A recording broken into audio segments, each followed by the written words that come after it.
တရားသည်မိုင်းုံတသိန်းလုံးထက်ကိုပိုင်ပတ်သက်မှုပုံမပြုလုပ်ထားနိုင်တဲ့ Rashford အားလုံးပဲမင်္ဂလာပါခင်ဗျာဒီဇင်ဘာနေ့ iPad ခွန်ရှိကိုနဲ့ FIFA Max Agent ကနေပြန်လည်ပြီးတော့ကြိုဆိုလိုက်ပါတယ်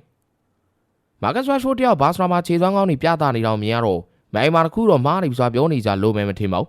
မိုင်းကမာကတ် Rashford တယောက်တည်းမဟုတ်ပဲတခြားသောကစားသမားတွေကစမိုင်းမှာမဟုတ်တော့ရင်တော်တော်လေးကိုဟုတ်နေကြတော့မြင်တွေ့ထားတာပါတခြားသောကစားသမားတွေခဏထားလိုက်ပေါ့ဘတ်တစ်ကိုရောက်သွားတဲ့အန်တိုနီဆိုရင်ဘတ်တစ်ပရိသတ်ရဲ့ဘင်းတစ်ပါးလို့ကိုးကွယ်ခြင်းခံရတဲ့အထိခြေသွမ်းကောင်းနေပြသနေနိုင်ခဲ့ပါတယ်အန်တိုနီတယောက်အငှားပြေးလို့မိုင်းကိုပြောင်းလာခဲ့တဲ့အချိန်မှာဘတ်တစ်ပရိသတ်ရဲ့အလွမ်းဆုံးစားမကအန်တိုနီဆန်တိုစ်ပဲဖြစ်ပါတယ်။အန်တိုနီဆန်တိုစ်ကိုခေါ်ယူပေးဖို့ဘတ်တစ်ပရိသတ်တွေဟာတောင်းဆိုခဲ့သလိုဘတ်တစ်ကိုပြန်လည်ပြောင်းရွှေ့သွားတဲ့အချိန်မှာလည်း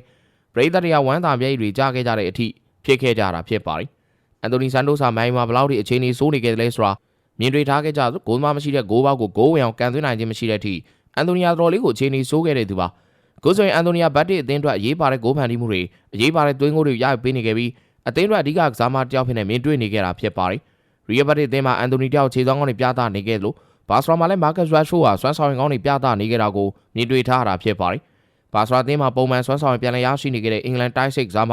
Rashford ဟာဆိုစီတက်ကို2ဂိုးနဲ့နိုင်ခဲ့တဲ့လာလီဂါပွဲစဉ်မှာဂိုးဖန်တီးမှုတစ်ကြိမ်ပြုလုပ်ပေးနိုင်ခဲ့ပါတယ်။အသက်28နှစ်ပဲရှိဖြစ်သူ Rashford ဟာအမိုရီလောက်မှာအနာဂတ်မရှိတော့ကြောင်းပြီးခဲ့တဲ့နွေရာသီပြောင်းရွှေ့ဈေးကွက်တွင်ဘာစရာငှားနဲ့ရောက်ရှိခဲ့ပြီးခုခါမှာတော့ရာဖီညာလမိုင်းယာမဲတို့နဲ့အတူခြေသွမ်းကောင်းတွေပြသနေနိုင်ခဲ့တာပါ။ဒီရာသီမှာမာကတ် Rashford ကဘာစနာအတွက်2ဂိုးသွင်းဂိုးဖန်တီးမှု3ကြိမ်ပြုလုပ်ထားပြီးတော့ Ferran Torres ရာဖီညာတို့နဲ့အတူအသင်းရဲ့ဂိုးပိုင်ပတ်သက်မှုမှာအများဆုံးစားမဖြစ်နေရပ်တည်နေခဲ့ပြီလည်းဖြစ်ပါတယ်။ဘာစနာအတွက် Rashford ရဲ့သွင်းဂိုးပိုင်ပတ်သက်မှုအရေးအတွက်ကမန်ယူသေးတိုက်စစ်ကစားမတွေအားလုံးထပ်ပိုများနေပြီးမာသစ်ကိုညာအမ်ဘမိုဆက်စကိုတို့အားလုံးပေါင်းမှ3ဂိုးသာရှိထားခဲ့သေးတာပါ။ဆိုစီဒန်နဲ့ပွဲပြီးမှာ Rashford က Huge 3 points Let's keep pushing လို့လူမှုကွယ်ပေါ်မှာ post တင်ပြီးတော့အဲ့ဒါကိုမန်ယူသင်းမော်ဟောင်းတွေဖြစ်ကြတယ်မလာစီယာဇက်စီဘန်နဗိတ်တို့ကလိုက်ပေးထားခဲ့ကြပါတယ်။မန်ယူသင်းကမာကတ် Rashford ဟာအဓိကကြားခဲ့တဲ့ကစားမတစ်ယောက်ဖြစ်ခဲ့ပြီးတော့အသင်းအတွက်ခြေသွမ်းကောင်းတွေပြသခဲ့သူစွမ်းဆောင်ရည်ကောင်းတွေပါပြသနိုင်ခဲ့သူတစ်ယောက်ဖြစ်ပေမဲ့2023-24ဘောလုံးရာသီမှာခြေသွမ်းကောင်းတွေကျဆင်းလာသလို2024-25ဘောလုံးရာသီရောက်မှာတော့မန်ယူသင်းကနေထွက်ခွာခဲ့ရတဲ့အထိ